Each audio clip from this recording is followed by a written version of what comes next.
임플란트 치료를 시작하기 전 가장 먼저 봐야 할 건 몇 개를 심을까가 아니에요. 정말 임플란트를 진행해도 괜찮은 상태인지, 그리고 안쪽에 남아있는 문제는 없는지, 이 부분을 먼저 확인하는 게 중요합니다. 안녕하세요. 원더풀 치과의 든든한 가이드 닥터 원더풀입니다. 오늘은 윗턱과 아래턱 전체를 임플란트로 회복한 전체 무치약 임플란트 케이스를 살펴볼게요. 이번 케이스는 단순히 치아가 없는 상황만 보고 진행하는 치료가 아니었습니다. 환자분은 과거 교통사고 이후 전신건강관리가 필요한 상태셨고 당뇨도 함께 가지고 계셨어요. 기존 치아는 대부분 발치된 상태였고 식사 기능을 회복하기 위해 원더풀 치과로 오시게 됐죠.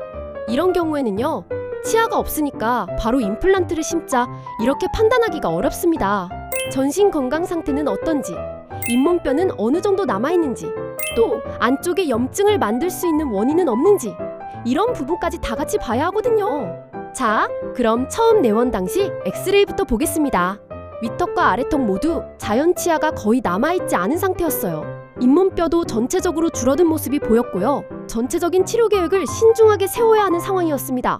그런데 엑스레이를 정밀하게 확인하는 과정에서 중요한 부분이 하나 발견됐어요. 잇몸뼈 안쪽에 잔존치근, 그러니까 치아 뿌리 일부가 남아있었던 겁니다. 환자분은 이미 치아를 모두 뽑으셨다고 알고 계셨는데 검사 결과에서는 안쪽에 남아있는 뿌리가 확인된 거죠. 이런 부분을 그대로 둔 채 임플란트를 진행하게 되면 나중에 염증이나 통증, 감염의 원인이 될 수 있거든요. 그래서 이 케이스에서는 임플란트를 심기 전에 먼저 남아있던 치근을 정리하는 과정이 꼭 필요했습니다.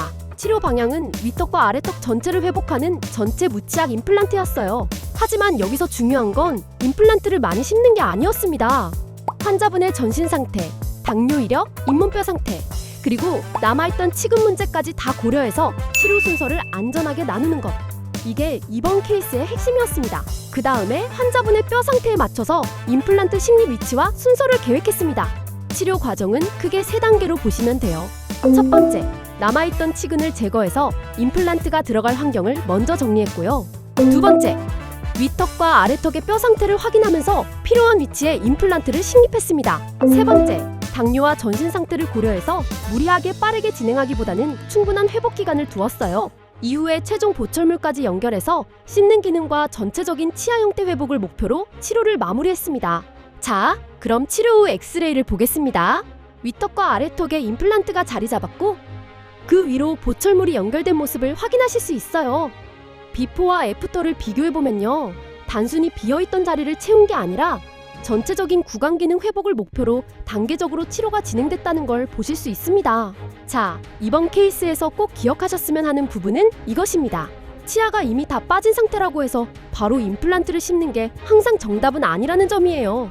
남아있는 치근은 없는지, 염증 가능성은 없는지, 잇몸뼈는 어느 정도 남아있는지, 또 전신질환은 어떻게 관리되고 있는지, 이런 부분을 먼저 확인해야 치료 방향을 더 안전하게 잡을 수 있거든요.